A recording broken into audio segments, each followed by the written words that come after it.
पहलगाम घटना के बाद जो माहौल भारत और पाकिस्तान के बीच रहा और जिसका इंतजार भारत की जनता बेसब्री से कर रही थी कि एक उसको तमाचा दी मारा जाएगा।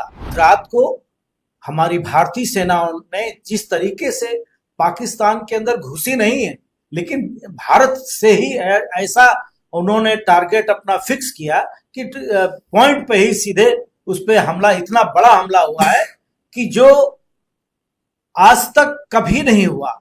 71 की बात छोड़ दो, वो युद्ध था, लेकिन ये युद्ध नहीं। आतंकवादियों पर जिस तरीके से भारत की सेनाओं ने अपना स्ट्राइक किया, और ये सबसे बड़ी बात ये है कि इस मामले में स्ट्राइक के बाद जो हाहाकार मचा है, जो पुलवामा घटना के समय पाकिस्तान ये अपना जवाब नहीं दे पा रहा था, वो इनको इनकार कर रहा था कि हमारे देश में कोई स्ट्राइक नहीं हुई है, लेकिन आज ये स्थिति है कि जो भारत ने अटैक किया है उस पर आज पाकिस्तान रो रहा है।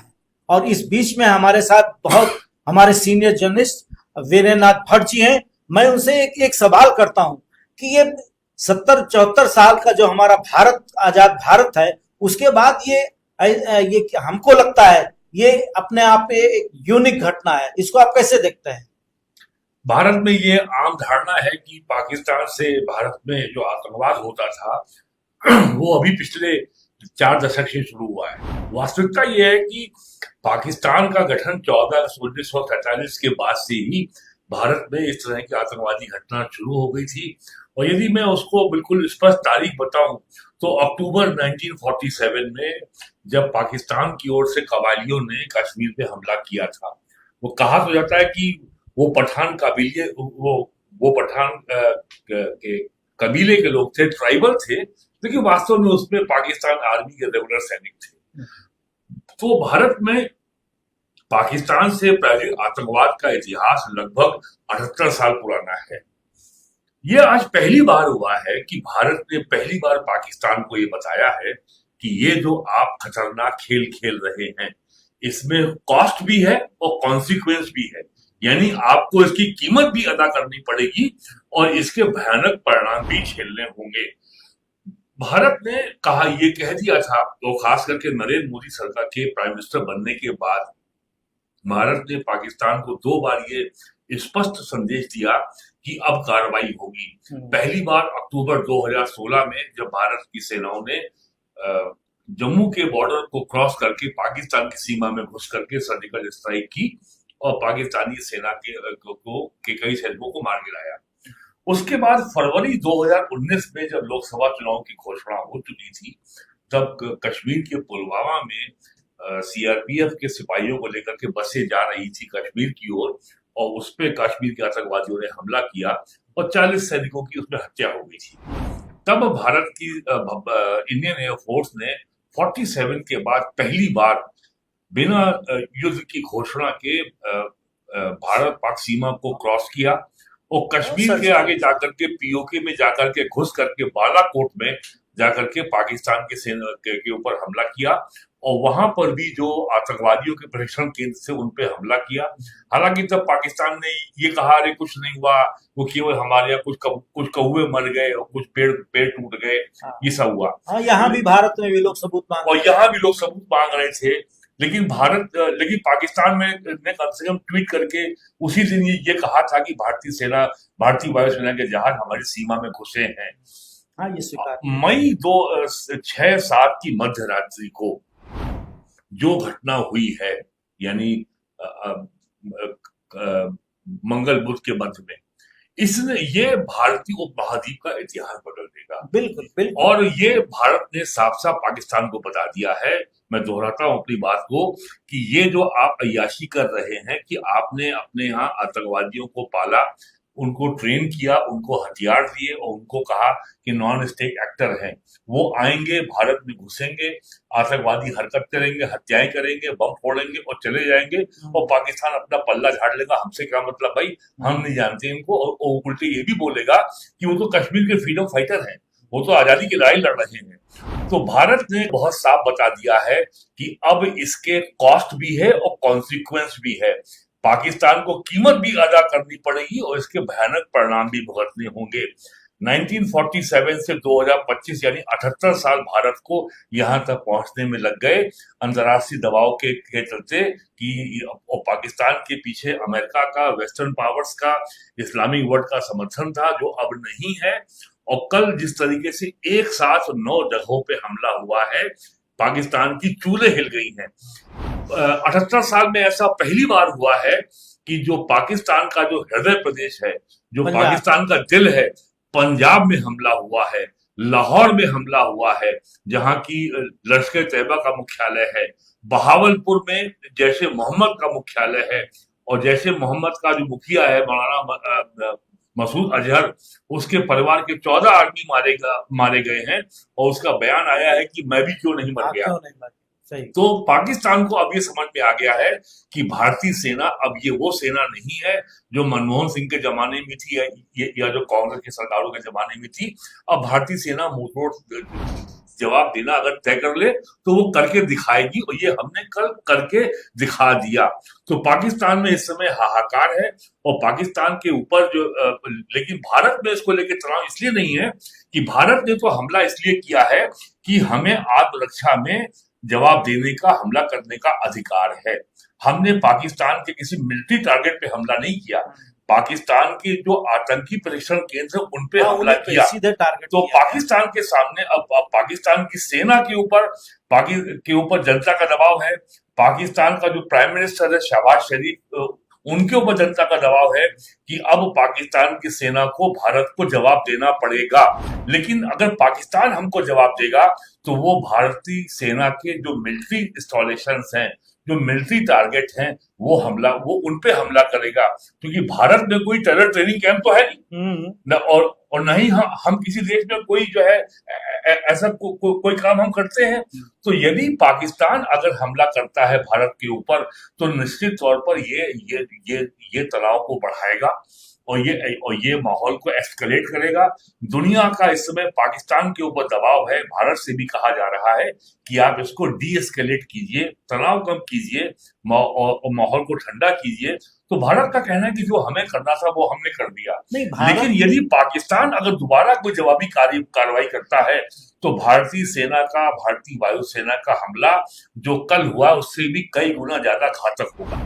देखिए, पाकिस्तान तो भारत सीधे ये अटैक कर रहा है कि हमने आतंकवादियों के हमको ठिकानों को ध्वस्त करना है। देखिए, भारत के सारे दलों ने प्रधानमंत्री नरेंद्र मोदी पर यह विश्वास व्यक्त किया और कहा कि पूरा देश आपके साथ है। प्रधानमंत्री नरेंद्र मोदी ने सीधे हमारी तीनों सेनाओं को यह अधिकार दिया कि आप समय और स्थान निश्चित करिए, आतंकवाद का खात्मा होना है, और उसी तर्ज पर यह काम हुआ।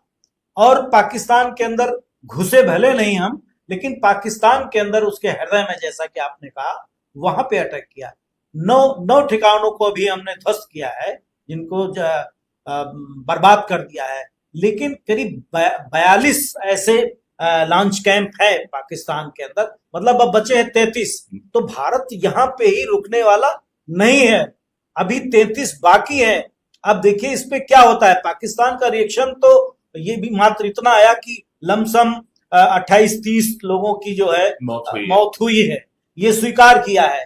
लेकिन वो जनता के लिए हम कह रहे हैं, हमने आतंकवादियों का नस्तानाबूद करने का पूरा अपना टारगेट चुना और उसको उसमें सफल रहे। तो ये 33 के उसको लेकर के जो अभी लॉन्च कैंप बाकी हैं, जिनको ध्वस्त करना है, जहां आतंकवादियों का ट्रेनिंग सेंटर है, उस पर अब कैसा नजरिया रहेगा भारत सरकार ने केवल ये बताया 22 अप्रैल को, जब उन्होंने धर्म और मजहब पूछ करके हिंदू जो पर्यटकों की हत्या की, और उन्होंने ये भी कहा कि जाओ मोदी को बता देना। उन्होंने 22 अप्रैल को हत्या की और 7 मई को मोदी ने जवाब दे दिया। उनको समझ में आ गया कि हमने क्या किया, और उन्होंने जो 22 व्यक्तियों को जो 22 महिलाएं उससे विधवा हुई, उसका जवाब भी प्राइम मिनिस्टर ने दिया, और ऑपरेशन का नाम रखा सिंदूर। और उसके बाद इस पूरे घटनाक्रम का विवरण देने के लिए, प्रेस ब्रीफिंग के लिए भी 2 भारतीय महिला अधिकारियों को ने आज आके प्रेस को ब्रीफ किया। तो ये किसी भी तरह से ये नहीं कहा गया है भारत की ओर से ये हमारा पहला और अंतिम हमला है। ये हमारी कोई बदले की कार्रवाई नहीं है, ये हमारा राइट टू डिफेंड इटसेल्फ के तहत हमने जो हम पे हमला हुआ तो हमने आत्मरक्षा में ये कार्रवाई की है कि हमारा जो आज सेना की तरफ से या विदेश मंत्री की तरफ से जो प्रेस ब्रीफिंग हुई तो उसमें भी कहा गया कि जो अभी हाल ही में यूएनओ ने कहा था बिल्कुल उसी तरीके से हमने उनके आतंकवादी ठिकानों को ध्वस्त किया है और उनको करेंगे। तो ये एकदम स्पष्ट है। अगर पाकिस्तान के जो आतंकवादियों के ट्रेनिंग कैंप हैं अगर वो पूरी तरीके से डिसमेंटल नहीं हुए, भंग नहीं हुए और इस तरह की दोबारा कोई कार्रवाई हुई तो निश्चित तौर पर अभी तो भारत ने फिर भी 2 हफ्ते का समय लिया पहलगाम की घटना के बाद। अगली बार जो घटना होगी उसमें तो 24 घंटे का भी समय नहीं लगेगा और अब तैयारी पूरी है भारत की और ये कार्रवाई दोबारा होगी। और इसमें जो सबसे बात रोचक है कि भारत के लोगों से ज्यादा बलूचिस्तान और सिंध और जो खैबर पख्तूनख्वा के पठान हैं उनको इस बात की बहुत जल्दी थी, वो बहुत नाराज थे कि भारत हमले में इतनी देरी क्यों कर रहा है। वो ज्यादा जो है वो ज्यादा डेस्परेट थे कि पाकिस्तान पे हमला किया जाए। और पाकिस्तान का इतना बुरा हाल है कि कराची क्वेटा हाईवे के ऊपर इस समय तिरंगा झंडा लहरा रहा है, वहां पे भारत का राष्ट्रगीत गाया जा रहा है और वो भारत माता की जय के नारे लगा रहे हैं।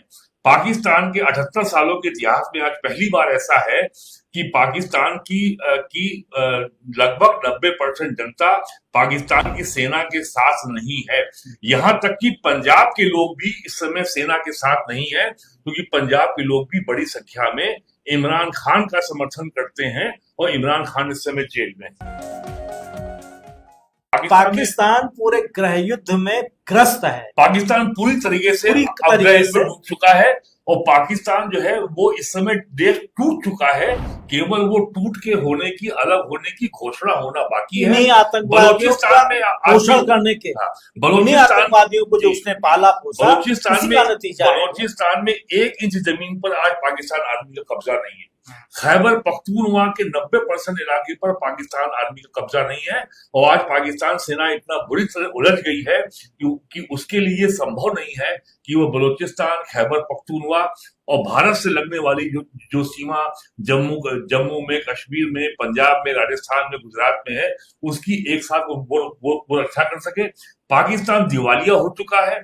पाकिस्तान की सेना के पास ना तो एम्यूनिशन है, ना गोला बारूद है, ना आर्टिलरी के शेल है, उनके पास तेल नहीं है, अपने टैंकों के लिए उनके पास डीजल नहीं है, उनके पास अपने फाइटर जेट्स के लिए एविएशन फ्यूल नहीं है। 500 से 800 करोड़ रुपया प्रतिदिन खर्च हो रहा है और यानी हर 2 हफ्ते में पाकिस्तान की सेना लगभग $1 बिलियन खर्चा कर रही है और अगर यही तनाव अगर बना रहा तो पाकिस्तान की सेना और पाकिस्तान की इकोनॉमी 1 महीने में दिवालिया हो जाएगी। बिल्कुल दिवालिया हो जाएगी। भारत का मुकाबला कैसे पाकिस्तान करेगा?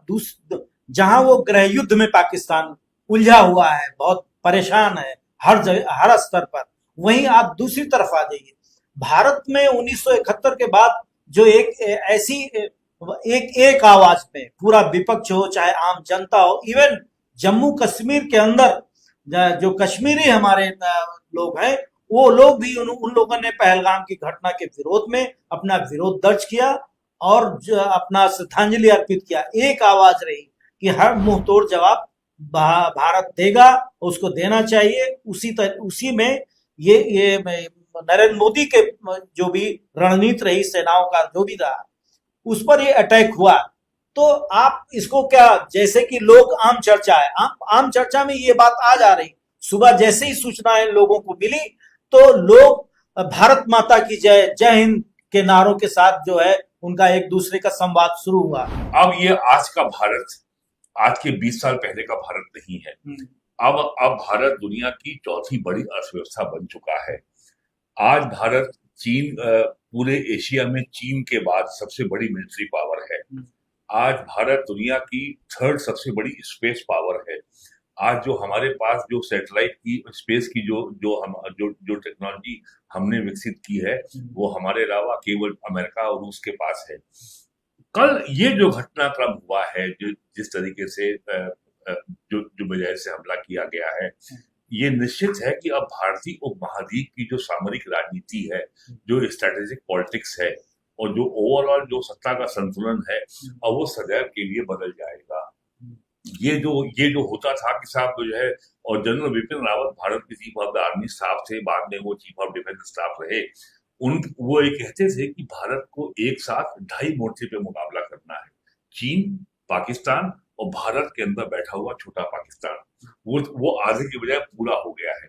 जिस तरीके से पहलगाम की घटना के बाद तो भारत इसका मतलब ये पूरे एशिया में हमारे भारत की जो पावर है, ताकत, शक्ति है, पूरे दक्षिण एशिया में जिस तरीके से बंबई में अन्य शहरों में लोगों ने पाकिस्तान का झंडा सड़क पे लगाया, तो जिस तरीके से वर्ग विशेष की महिलाओं ने उसका विरोध किया और पाकिस्तान के झंडे के समर्थन में लोग आए, जिस तरीके से करीब 1 लाख से अधिक पाकिस्तान की महिलाएं भारत में रह रही हैं, वो पाकिस्तान की नागरिक हैं, लॉन्ग टर्म वीजा पे रह रही हैं, और 50,000 लमसम जो संख्या आ रही है, 50,000, एक महिला के 5 या 8 बच्चे हैं, उसकी लॉयल्टी पाकिस्तान के लिए है, लेकिन वो भारत सरकार की सभी कल्याण योजनाओं का लाभ ले रही हैं।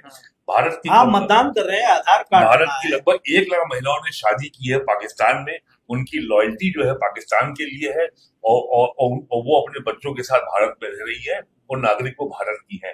तो जिस तरीके से एक मिनी पाकिस्तान जिस तरीके से भारत में पल रहा है, जिस तरीके से 2 करोड़ से अधिक यहाँ पे बांग्लादेशी हैं, 25 से 30 लाख के बीच में रोहिंग्या मुसलमान हैं, तो ये सब जो भारत के अंदर था, जो एक मिनी पाकिस्तान है, जो अब हमारे सामने आया है, अब इसको भी बहुत बड़ा धक्का लगेगा। भारत में जो हम जिन बिंदुओं पर अभी बात किए, तो भारत में वो ताकतें भी उनका मनोबल गिरेगा, चाहे पॉलिटिकल लोग हो, चाहे जिस लेवल, क्योंकि भारत एक साथ खड़ा भाई, हमारे 25 भारतीय नागरिकों के साथ एक नेपाली की भी हत्या हुई। तो हमारा इस घटना के बाद इतना ज्यादा एकता का सूत्र में सारा भारत एकजुट खड़ा हुआ, ये मैं समझता हूँ हाल में लंबे समय के बाद ऐसे हुआ है। तो नाकाम हुआ है पाकिस्तान इसमें, तो हम समझते हैं कि ये भारत की और मजबूती है और इससे भारत सरकार को बहुत बड़ा मनोवैज्ञानिक बल मिलेगा। जो भारत में सेकुलर राजनीति के नाम पर जिस तरीके से देशद्रोही ताकतों को प्रश्रय दिया जा रहा था, और मैं नाम लेके कहता हूं, सेकुलर राजनीति के नाम पर राष्ट्रद्रोह को जिस तरीके से मदरसों के माध्यम से, दारुल उलूम देवबंद के माध्यम से, ये, और हमें ये नहीं भूलना चाहिए कि पाकिस्तान का निर्माण अलीगढ़ मुस्लिम यूनिवर्सिटी में ही हुआ था। उसमें लखनऊ का नज़वातुल उलेमा की भी बहुत बड़ी भूमिका है, उसमें दारुल उलूम देवबंद की बहुत बड़ी भूमिका है, और भारत के बंटवारे के बाद ये सब के सब एक ही रात में सेकुलर भी हो गए और राष्ट्रवादी भी हो गए। और जिस तरीके से आपने देखा, इन्होंने नागरिकता कानून का विरोध किया, एनआरसी का विरोध किया, आर्टिकल 370 हटाए जाने का विरोध किया, ट्रिपल तलाक को क्रिमिनलाइज करने का, बैन किए जाने का जो कानून बना उसका विरोध किया, और आजकल वक्फ अमेंडमेंट कानून का विरोध कर रहे हैं। पार्लियामेंट से पास हो गया, फिर भी उसको सुप्रीम कोर्ट में उसको लेके पहुंच गए कि साहब इसको जो है इस पे स्टे लगाया जाए, हालांकि उस पे कोर्ट ने कोई अंतरिम राहत देने से इनकार कर दिया है।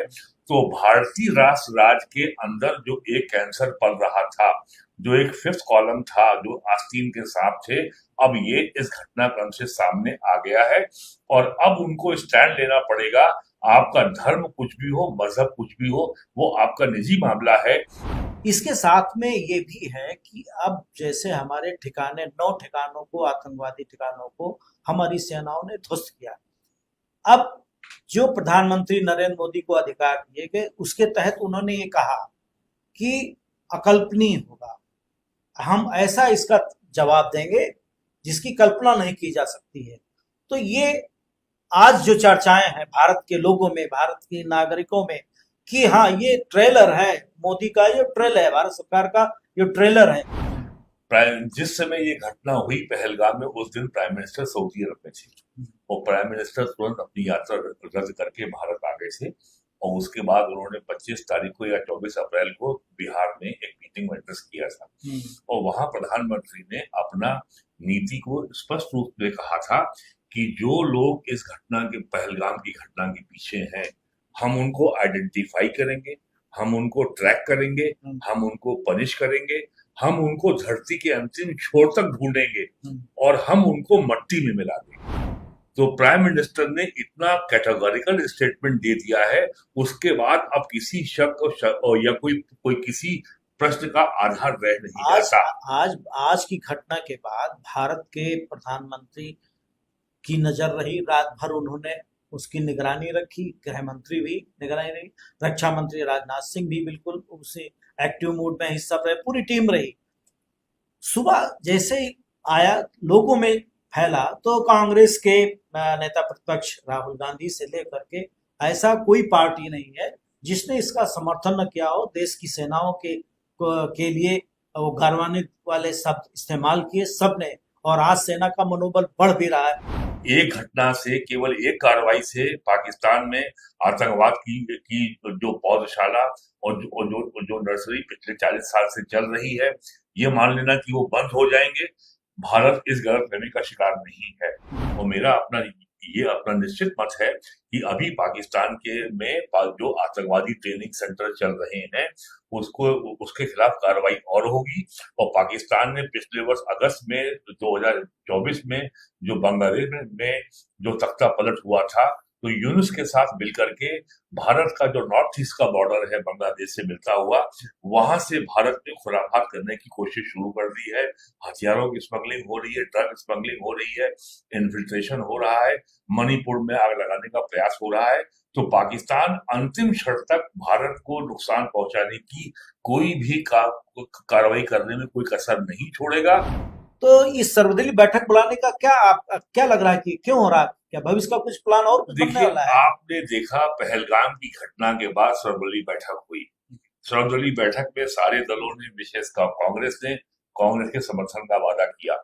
उसके बाद बाहर आकर के अजय राय जो है वो वो तो रफाल जहाज का बहुत जो है बहुत खिलौना बना करके उसमें नींबू मिर्चा लटका करके उसकी बहुत रफाल भर्त्सना हुई। रफाल का मजाक उड़ा रहे थे। जो देश के लोगों ने इसको पसंद जो नहीं किया। कांग्रेस के अध्यक्ष हैं मल्लिकार्जुन खड़गे, वो भी मजाक बना रहे थे। जो कर्नाटक के मुख्यमंत्री हैं सिद्धरामैया, उन्होंने भी जो है सेनाओं के मनोबल को तोड़ने का बयान दिया। अन्य नेताओं ने भी किया। समाजवादी पार्टी के अखिलेश यादव ने भी बयान दिया।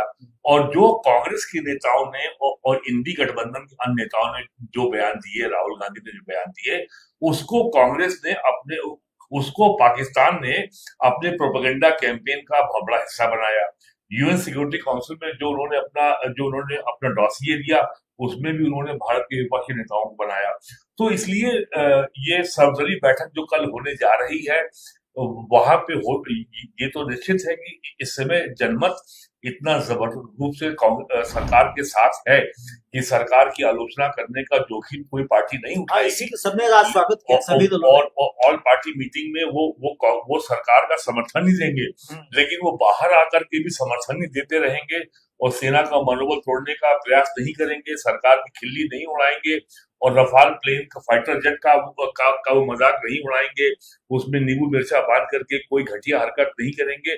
ऐसा नहीं कहा जा सकता।